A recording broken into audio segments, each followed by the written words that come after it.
So these are really special rocks. I mean, we're talking really special. All right? In the whole world, there only are about 50 to 60 of these rocks known. Now, that makes it 1,000,000 times rarer than diamonds. What are these rocks? These rocks are little pieces of Mars, the planet. Wow. Okay? That's more valuable than a diamond, you asked me. Much more valuable than a diamond. And you can hold them. Pieces of Mars. How do they find pieces of Mars? Well, first thing that has to happen is an asteroid has to hit Mars.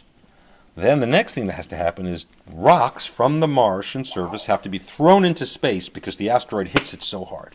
Then the rock in the atmosphere has to escape Mars's gravity, travel through space, and then it has to somehow randomly hit the Earth. But not just the Earth. It has to come through our atmosphere, not burn up. Most rocks burn up when they come through the atmosphere, right? Because they're moving too fast and they burn up from the friction. And then it has to land in Antarctica on the snow.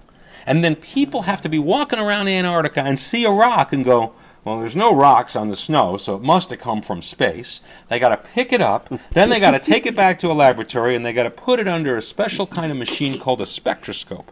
And they've got to basically figure out the chemical signature of the rock. And they go, oh, this chemical signature is not on Earth. This is Mars. This is the same signature of the rocks that we can figure out through light are on Mars. And that's how this rock came. And then they got to decide to sell it, okay? And then they got to find somebody willing to buy it, okay? And then it's got to get here. So, there you go. That's You really now good, have Jay. Mars rocks.